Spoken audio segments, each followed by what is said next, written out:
Semana 17 da nossa série de leituras da Bíblia. Tivemos poucos capítulos para ler, mas um momento crítico da história do povo de Deus no Antigo Testamento, a história da sua ruptura, da sua divisão, o reino pacificado e coeso de Salomão, que ele herdou de Davi, se racha em dois, começa a se esfarelar. Como assim? Por quê? O tema é particularmente significativo para nós aqui na igreja, divisão e unidade no reino. Nós colocamos a comunhão dos santos, o reino de Deus, que é maior que a nossa igreja, a nossa denominação, nós colocamos como um valor no nosso DNA da congregação. Nós temos tentado trabalhar de mãos dadas com outras igrejas, fomentando parcerias onde é possível, buscando o diálogo, o aprendizado mútuo. O tema é sensível para mim, eu me dedico a estudar e a pesquisar, e eu ouso dizer também que esse é um tema que está no coração de todos nós. Unidade, aliança, coalizão. Nos emocionamos, nos identificamos com o tema da unidade. Documentário do Michael Jordan, não sei se vocês viram, estão assistindo no Netflix, a filosofia do técnico Phil Jackson, né? Jogar coeso, jogar como um, apesar do jogador ser uma estrela, o treinador batia muito nessa tecla. Precisamos to play as one, jogar como uma unidade, né? Filmes, né? Lembro do Velozes e Furiosos, quando os dois atores principais decidem deixar, o Dom e o Brian, eles decidem deixar de lado as rivalidades para resgatar, para sair em busca da Letty no filme número 6. Eles chegam à conclusão que juntos somos mais fortes do que separados. Mas não é o que nós temos para hoje na leitura bíblica. Hoje o reino se divide. O sonho de Davi se torna um pesadelo. Poucos anos antes, Davi havia se despedido, havia preparado o povo para o futuro, para a sua morte, e ele havia escrito um salmo sobre a importância da unidade. É o Salmo 133, ele deixou uma visão idealizada para o reino de Israel como um povo que é muito mais poderoso do que uma sociedade de relacionamentos fragmentados. Uma oração de esperança, escrita para ser cantada em peregrinação a caminho da cidade santa. Como eu gosto dessas histórias, eu não posso deixar de imaginar a cena. Davi, talvez na janela do seu palácio, admirando a procissão de milhares de pessoas que estão subindo para Jerusalém, cantando em uníssono, antecipando as festas religiosas sagradas, as ações de Deus.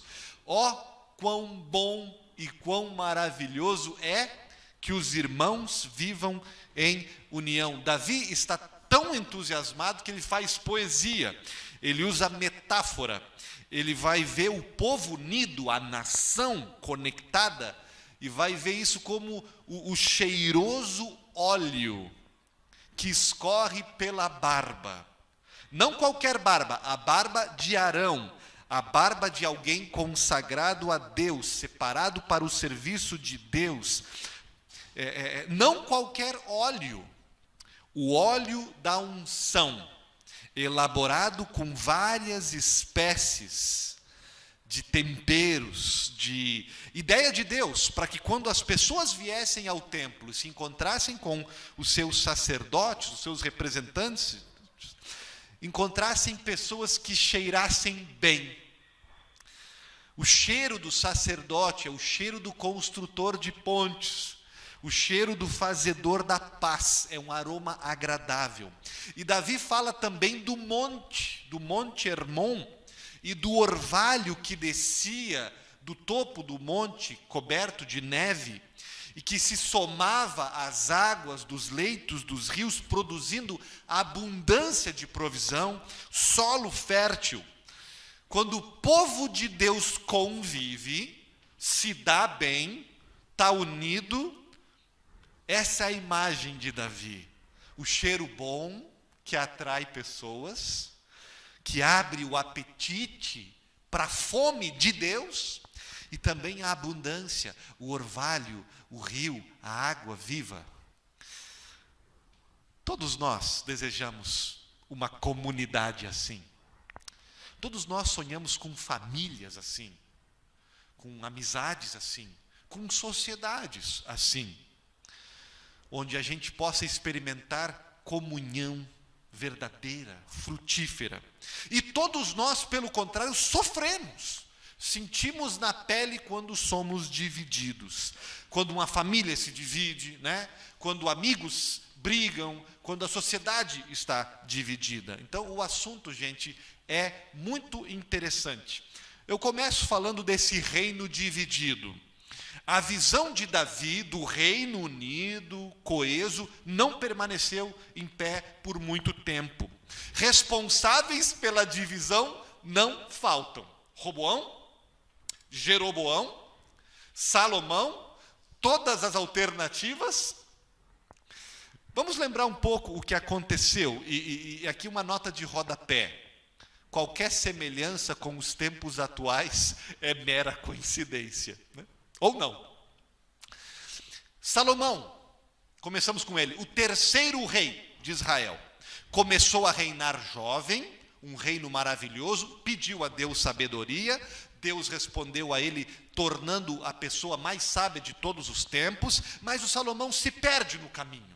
Ele se confunde entre seguir a Deus e os deuses ídolos das esposas. E aos poucos o Salomão se afasta. E o afastamento de Deus tornou o rei Salomão tirano com o povo. Tornou-se megalomaníaco e perdulário. Em outras palavras, um empreendedor sem freios e um gastador sem limites. Para construir um mega templo, com luxo e pompa, investiu tudo o que tinha, tudo o que herdara de Davi, e insatisfeito com a obra, continuou a edificar palácios para a sua vasta corte, revestir paredes de ouro, tapetar corredores com tecidos finos, e bancar tudo isso com dinheiro de impostos não é tarefa fácil. É como se diz no Nordeste, dinheiro não leva desaforo. Ao morrer, Salomão havia exaurido os cofres do trono. O filho Roboão ascendeu ao trono em um clima político e conturbado. A oposição se fortalecia e não demorou para o rapaz se dar conta de que não havia mais dinheiro em caixa para tocar o império. Em toda a contabilidade, pública ou familiar ou empresarial, não existe mágica. A coluna da arrecadação e a coluna das despesas devem se equilibrar. Quem gasta mais que arrecada, mais cedo ou mais tarde, quebra. Nas contas públicas ainda existe o desafio, ainda existe a casa, o recurso da casa da moeda, emite mais dinheiro, paga as contas, só que a inflação sobe. O custo Israel se tornou alto. O que fazer?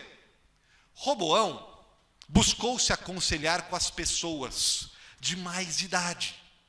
Os anciãos sabiam que Roboão não era a mesma pessoa que Salomão e não poderia esperar que as pessoas o seguissem da mesma forma como fizeram com seu pai Salomão ou com seu avô Davi. Era preciso conquistar a confiança do povo. Mostre bondade, conquistarás o coração. Lidere através do servir, poderíamos dizer.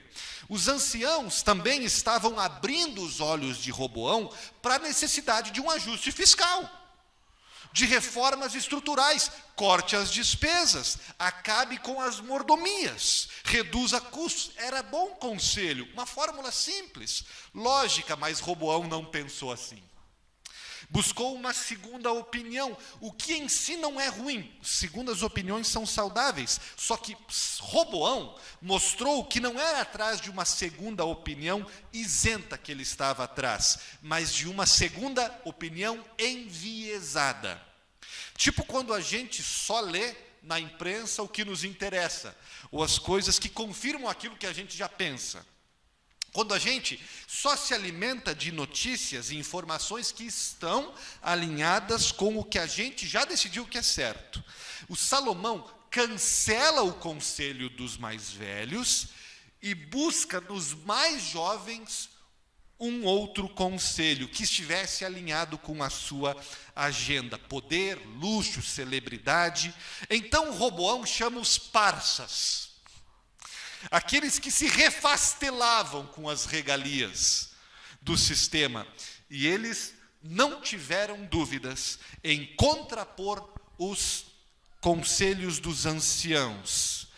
Roboão, não é hora de mostrar fraqueza. Mostre para eles do que você é feito. Siga no embalo do seu pai. Pegue pesado com o povo, para que não ache que a nossa nação virou a casa da mãe Joana. Sobretaxe o povo. Aumente a carga horária de trabalho. Roboão aceitou a sugestão dos rapazes. Ele gostava de vinhos caros, suas namoradas eram consumistas, as viagens eram cheias de farras e de mimos e de guardanapos. Roboão fez lembrar o povo do Egito, deu uma de Faraó, aumentou o imposto, espremeu o povo ainda mais e continuou com a vida mansa no palácio. O resultado não deu outra. O povo rejeitou. O povo gritou, e o povo insatisfeito, um general da tropa se fortaleceu e liderou uma revolta, e a disputa entre os dois foi tensa. Vamos examinar agora a história do ponto de vista desse cara, o Jeroboão. Jeroboão era um oficial do exército que havia sido escolhido por Deus para resgatar o povo da tirania do Roboão. Ele era um pequeno Moisés, digamos assim, mas não funcionou.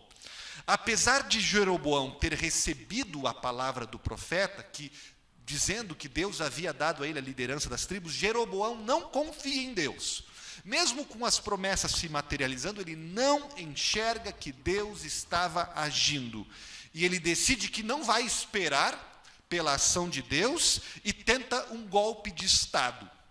É o começo da guerra civil. As tribos do norte se separam das tribos do sul, rachando o país em dois. Jeroboão fica com o norte.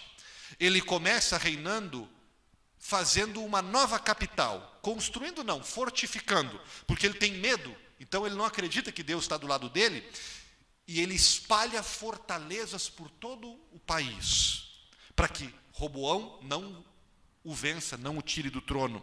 Só que essa nem é a principal falha do Jeroboão. A principal falha dele é de natureza espiritual. Jeroboão decide cancelar as leis de Deus. Ele coloca a religião a serviço do Estado. Faz uma reforma litúrgica, não admite que as pessoas viajem a Jerusalém para realizarem seus sacrifícios no templo de lá, insiste que precisa construir um outro templo no norte e, para piorar, ornamenta o novo templo com bezerros de ouro. Insiste que esses bezerros de ouro são o Deus a quem o povo merece render culto.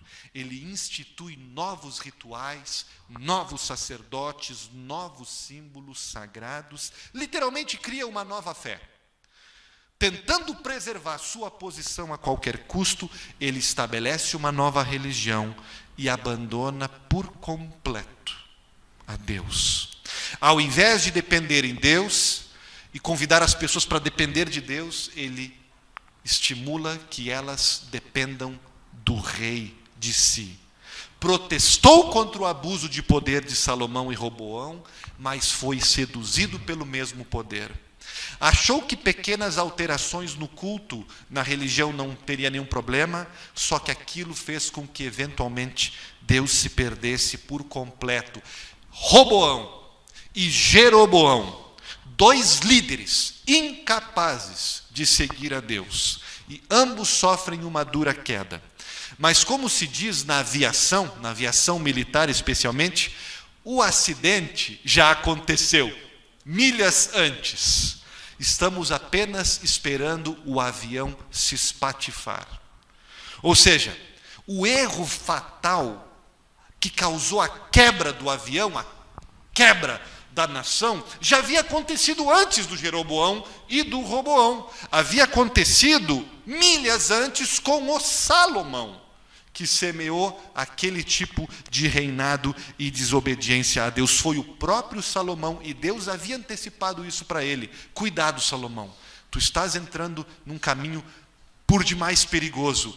O erro do pai, Salomão, fez com que o filho Jeroboão e o outro colega Jeroboão acabassem apenas vendo o avião se espatifar. O desastre é a divisão das tribos de Israel em 2 reinos. A partir dali, haverá 2 países, Judá ao sul, Israel ao norte. O reino jamais será unido como povo, e dividido só apanhou dos vizinhos. Acabaram invadidos, e além da perda de território, outra consequência muito mais trágica ainda foi para o povo do Antigo Testamento o fato de que os reis que reinaram no norte ou no sul, de 38, apenas 5 obedeciam a Deus. O povo se perdeu. Avanço agora para falar de uma resposta a isso, ou de uma solução: o reino reunificado. Quando a gente chega nessa parte da Bíblia, a gente leu e a gente sentiu isso na semana, são histórias duras, ficamos com a impressão de que não vai ter final feliz, de que tudo vai ladeira abaixo, parece que as 2 tribos do sul vão ser destruídas pelas tribos do norte, ou então parece que uma vai destruir a outra, ou então parece que as 2 vão ser destruídas por nações vizinhas. 1 Reis 12, lido hoje, é quase um filme de terror. Não quero dar spoiler, mas o que eu posso adiantar para vocês é que o povo sim se dividiu, e o povo sim se afastou de Deus, mas Deus não o fez. A graça de Deus esteve sempre presente, e as suas promessas foram todas cumpridas, e essa é uma boa notícia para todos nós hoje. Sabem que 3 promessas foram feitas por Deus no Antigo Testamento para o povo. Vou lembrar elas para vocês. Em Gênesis 12 e 15, Deus prometeu a Abraão que através dele ele formaria uma grande nação, lhe daria uma terra e abençoaria todas as nações do mundo através do Abraão. Mais tarde, ele confirma essa promessa, renova a promessa, a aliança com esse povo, através de Moisés, em Êxodo 19, 20. E aí Deus acrescenta, digamos assim, a sua lei, que é um código de ética, de moral, né? De vida bonita, bela, sagrada, dizendo para o povo: vivam assim, porque vivendo assim, não apenas vocês vão ser mais felizes, mais corretos, mas vocês vão dar um testemunho, vão fazer uma foto bonita de quem eu sou, qual é o caráter que Deus tem. E Deus disse: vivam assim, eu vou estar com vocês, vocês serão o meu povo, eu serei o Deus de vocês. E a terceira promessa foi dada para Davi, em 2 Samuel 7, quando Deus diz para Davi que vai estabelecer com ele, com a descendência dele, um reino eterno, um reino para sempre. 3 promessas, todas estão relacionadas com Jesus. Apesar da divisão e da quase extinção do povo de Deus na história, que a gente leu, Deus preservou um resto, um remanescente nas tribos do sul. Nós vamos estudar isso mais nas próximas semanas. E Jesus vem ao mundo mais tarde para cumprir todas as promessas de Deus, exatamente dentro e a partir daquele resto de povo. Jesus é o filho de Abraão, que abençoa toda a humanidade com o seu sacrifício pelo perdão dos pecados. Jesus é o segundo e maior Moisés, que não apenas dá a lei, mas aperfeiçoa ela e, melhor ainda, a cumpre, a obedece perfeitamente, em nosso lugar, e nos empodera e ajuda a obedecê-la.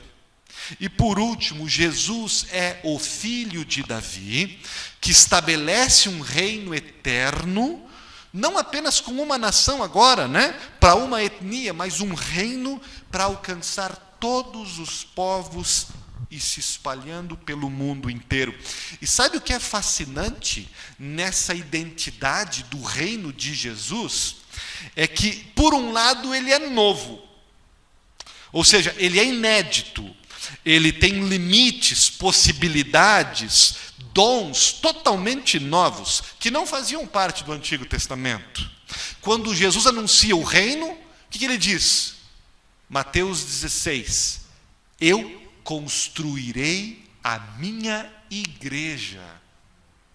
A igreja é nascida, é criada, e a igreja é novidade, porque a igreja não é uma nação teocrática, porque a igreja não senta em palácios, não senta no poder, porque a igreja é uma comunidade não étnica, não cultural, não que reúne gente do mesmo parentesco, da mesma cor, da mesma cultura, mas a igreja é uma comunidade global, plural e aberta.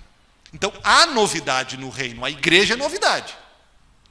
Mas, por outro lado, olha que bonito, esse reino de Jesus também tem um aspecto vintage, de continuidade do plano, da história de Deus. De um lado, de não fazer as coisas do zero, mas de reunificar aquilo que foi dividido, de restaurar aquilo que foi perdido. Jesus estabelece um novo reino, mas não passando por cima da história. Tipo assim, trazendo alienígenas para povoar a terra agora, botando todo mundo que estava aqui no lixo. Não faz isso. Isso seria mais fácil, muito mais fácil. É muito mais fácil começar do zero, formar uma sociedade sem as pessoas que eu não gosto, sem as memórias dolorosas do passado. É muito mais fácil trocar de família, trocar de círculo social, trocar de igreja quando estamos descontentes. Mais difícil é refazer laços. Só que é aí que reside a beleza e o milagre desse reino que Jesus estabelece. Jesus faz as pazes entre as pessoas. Ele reunifica os reinos, ele junta os pedaços, ele reúne os rivais do sul e do norte, do morro e do asfalto, do vermelho e do azul. Ele põe para sentar ao redor da sua mesa gente que tem personalidades diferentes, o óleo da barba de várias espécies e temperos, o óleo que é diferente, gente diferente. Jesus mistura tudo num óleo novo, rico, e coloca todo mundo para conviver e caminhar junto, em que pese as diferenças. Pastor, gostei disso.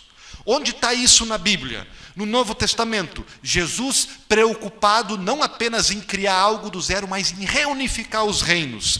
Eu lhes digo, 3 momentos. Primeiro, Jesus vem, mas não aterriza numa nave estrelar. Ele vem e nasce dentro do povo judeu. Como que dizendo, valorizando, estou parte da história, venho para vocês, venho para convidar vocês primeiro, para fazer parte desse reino.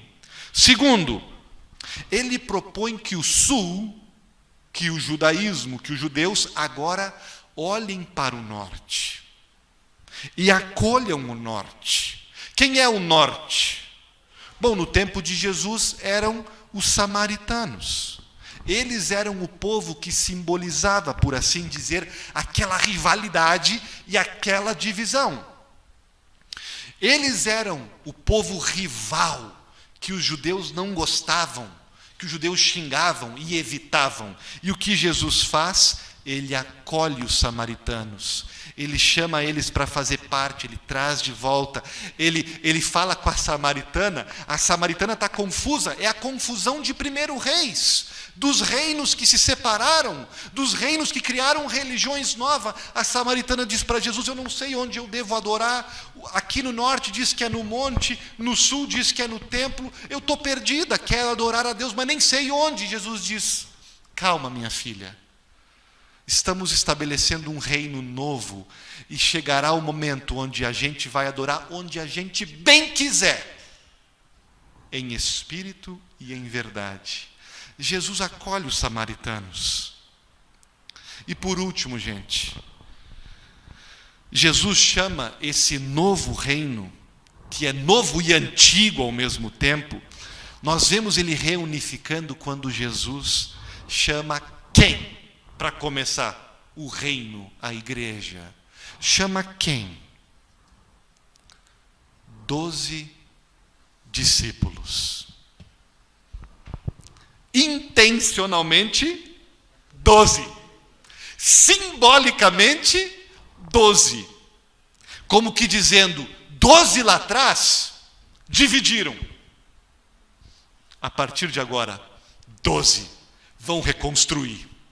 12 vão reunificar para sempre.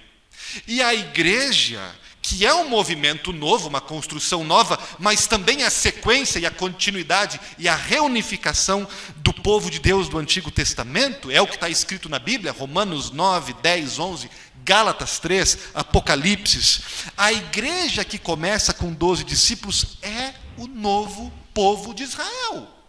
É o novo reino unificado. A igreja que começa com 12 é as 12 tribos reunificadas. O desastre de 1 Reis 12 é resolvido em Mateus 10. O sonho de Davi, as pessoas convivendo junto, caminhando junto na vida, caminhando junto em direção à cidade santa,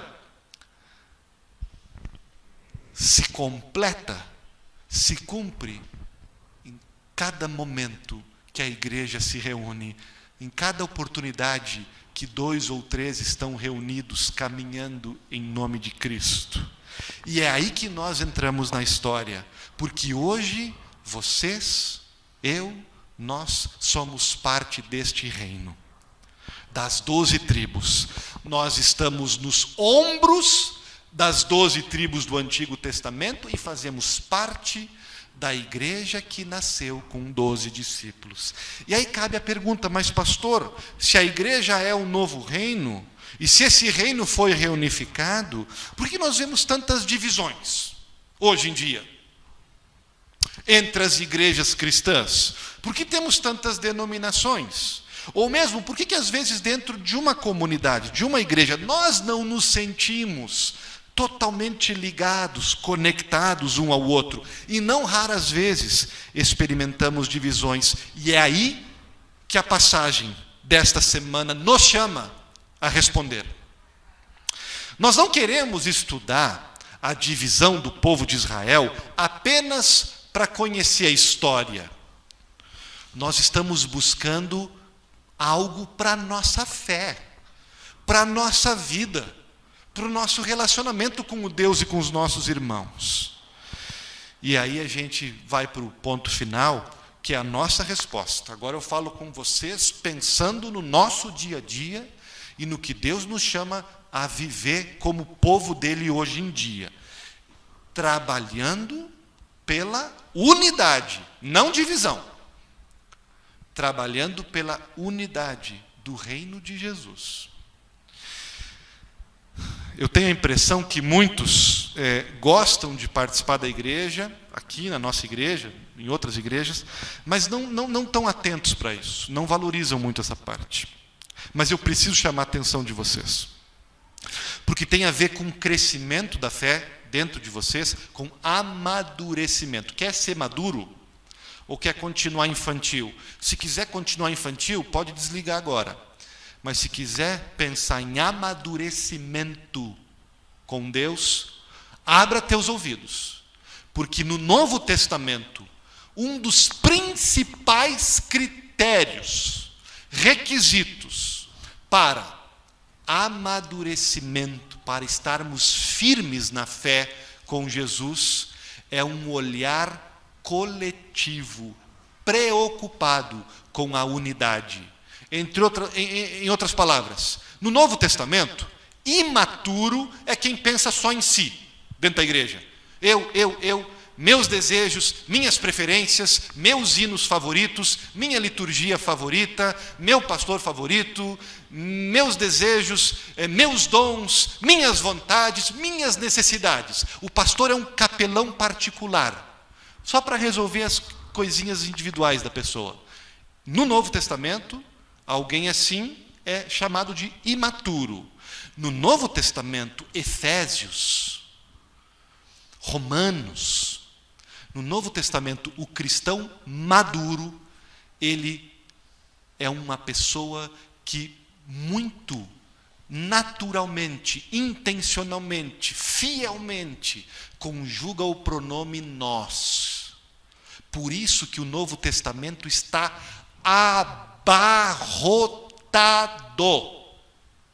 da expressão uns aos outros. Já notaram? Você não consegue ler o Novo Testamento, as cartas, sem trupicar nessa expressão. O tempo todo, uns aos outros. Amai uns aos outros. Aconselhai uns aos outros. Alimentai uns aos outros. Ouvi uns aos outros. É o tempo todo.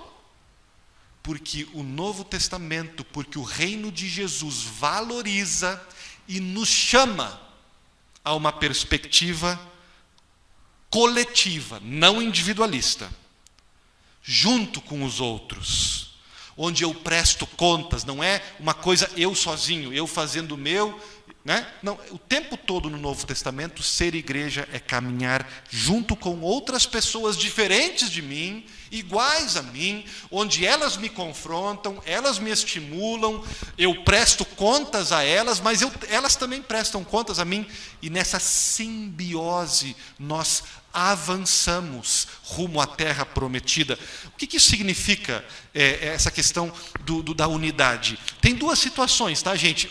Um pouquinho de teologia aqui, rapidamente.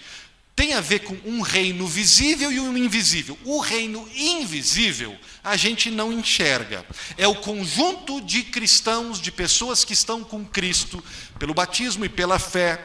E a gente não vê essa unidade, porque ele está esparramado no mundo inteiro. Dessa comunidade fazem parte aqueles que já morreram com Cristo, estão no céu, né? Então, dessa comunidade invisível não tem nada que a gente tenha que fazer. Porque Cristo une todo mundo, e Cristo tem todo mundo nas suas mãos, e essa comunidade não está dividida, não tem barreira. No céu não tem a ala dos luteranos, a ala dos batistas, não. Na comunidade invisível está todo mundo unido. Nada a fazer nesse ponto. A nossa responsabilidade tem a ver com a comunidade visível, com o que a gente pode enxergar, com as comunidades no mundo. E aí nós estamos divididos. E aí nós somos chamados a responder. Posso pensar na minha igreja local, Congregação Cristo Redentor, de Copacabana. Minha responsabilidade está aqui. Trabalhar pela unidade desse grupo aqui. Trabalhar para acabar com as panelinhas desse grupo aqui. Trabalhar para que esse grupo aqui seja uma comunidade coesa, unida, que se conhece, que se ajuda. Segunda responsabilidade é pensar na nossa igreja luterana, com todo respeito às outras, mas nós estamos parte de uma igreja maior, uma igreja brasileira, uma igreja até mundial. Nós temos responsabilidades com o nosso sínodo, com a igreja de Itaguaí, com a igreja de Campo Grande, com a igreja de Belém do Pará. Temos responsabilidades com eles. Como ajudá-los?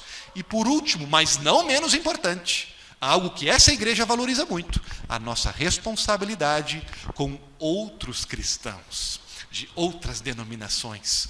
O amor, o carinho, a parceria para com eles. Por que isso é importante, gente? Eu vou dizer por que é importante. Em primeiro lugar, porque isso é um reflexo da Trindade. Já notaram que o nosso Deus é uma comunidade? Quando a gente trabalha pela unidade, nós estamos refletindo, somos um espelho da unidade que existe no céu. Sabe a oração assim na terra como no céu? Nós só podemos orar ela se a gente trabalhar na terra para que as coisas aconteçam na terra como elas acontecem no céu, em unidade. Deus, Pai, Filho e Espírito Santo, perfeitamente vinculados e unidos, não divididos. Então, quando nós trabalhamos pela unidade, nós estamos dando um gostinho para o mundo do que é o céu, do que é a Trindade. É importante também porque é a vontade de Jesus, sabiam disso? Jesus, quando estava para morrer, João 17 fez uma oração. Sabe por que ele pediu naquela oração? Antes de morrer. A oração mais importante que Jesus fez, talvez junto com o Pai Nosso. João 17, abra a tua Bíblia em casa e estude isso, e sublinhe esse negócio. Jesus diz: Pai, eu peço que os meus seguidores sejam um. Ou seja, ele pediu, na oração fundamental dele, por unidade entre os seus seguidores. Então, quando eu trabalho, quando eu me esforço para ter diálogo, convivência, respeito, mutualidade, em todas as instâncias do reino, local, nacional, global, eu estou obedecendo, honrando o meu Jesus, que orou por isso. Não está no meu poder juntar todo mundo, fazer uma grande festa perfeita, porém, o que eu puder fazer, o que estiver dentro de mim, trabalhar pela unidade, temos que fazer, gente, porque é obedecer ao próprio Jesus. E Jesus diz: Pai, que eles sejam um, porque quando eles são um, as pessoas de fora veem a reconciliação. Os cristãos são os embaixadores da reconciliação, de fazer as pazes. Nós somos os grandes representantes do maior ato de reconciliação que aconteceu na cruz, que é uma reconciliação cruz com Deus, mas também horizontal, uma reconciliação com as outras pessoas. É necessário, é importante. E também, gente, trabalhar unido nos permite fazer muito mais pela causa de Jesus, porque nós podemos muito mais juntos do que nós podemos separados. A grande comissão é muito mais desafiadora do que apenas os luteranos podem resolver, né? Nós precisamos estar unidos e tentando sempre a unidade do reino de Deus. Como é que a gente faz, pastor? Pergunta de R$1 milhão. Gente, pelo texto eu vou dar dois conselhos no texto. Do texto. Primeiro, não construa um reino para você mesmo, como Jeroboão, Roboão e Salomão. Não venha para a igreja ou trabalhe na igreja para se aparecer, para se enaltecer, buscando poder, prestígio e honra próprios. Esse é o caminho certo para o desastre, como aconteceu com aqueles reis. Muito atentos, gente. Pastores, líderes, todos nós que estivermos à frente de qualquer projeto, sem ser estrela, sem querer controlar, sem querer crescer. Cristo cresça e a gente diminua. Outro conselho do texto: ouça conselhos. Por que o Roboão caiu? Porque não soube ouvir conselhos. Ouça bons conselhos. O Roboão ouviu os conselhos da galera que queria a gandaia. Ouça bons conselhos, e normalmente eles saem da boca de pessoas mais velhas. Então, gente, valoriza e reconheça a experiência e a sabedoria de quem tem cabelo branco. Seja nas questões da vida, nas questões do culto, né? Cuidemos muito com as inovações que a gente às vezes quer inventar na igreja, no culto. Vamos cuidar com isso. Eu sou super a favor de inovar, mas com um certo cuidado, para não reformar demais, né? Como Jeroboão fez, e acabar saindo fora dos trilhos, né? Não quer dizer que a gente não possa ouvir os mais jovens, pelo contrário. A Bíblia fala, Paulo fala, ouça também os jovens. O problema do Roboão não foi o conselho dos jovens, era que aqueles jovens eram mau caráter. Né? Então, ouça os conselhos dos mais velhos em primeiro lugar, na nossa igreja, as pessoas mais velhas, mas também os mais jovens. Gente, trabalho, como é que a gente faz? Né? Junto. Né? Vamos fazer junto do que separado. Né? Não vamos ficar trabalhando sozinho. Quem quiser trabalhar, vamos trabalhar junto. Por isso, estabelecendo parcerias, formando equipes. Nossa igreja tem uma história bonita disso. A gente é só continuar nesse caminho, trabalhando junto com as outras igrejas, luteranas ou não. Quando surgem conflitos, a gente aprende a resolver. Como é que a gente resolve conflitos? Mateus 18, sem fofoca, sem invencionice, devagarzinho, falando com as pessoas, falando a verdade em amor. Verdade sem amor, morte. Amor sem verdade, morte.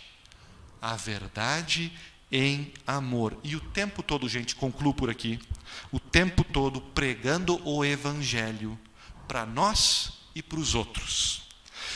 União perfeita, vínculo perfeito não existe neste lado do mundo, na terra, porque estamos permeados de pecado. E a gente acaba que a gente pisa no calo de alguém, a gente acaba que a gente se divide muitas vezes, se separa, tem problemas. Então não vai ter como nós termos comunidades cristãs perfeitas, perfeitamente unidas. O pecado não vai deixar. Por isso nós precisamos, a cada reunião, a cada encontro, a cada amizade, o Evangelho.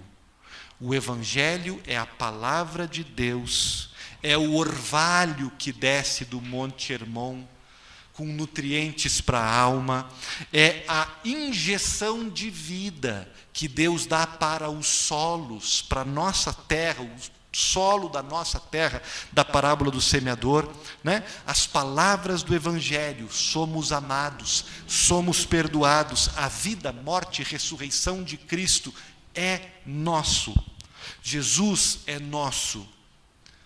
A proclamação, a conversa, os relacionamentos baseados no Evangelho, o orvalho do Monte Hermon nas nossas vidas.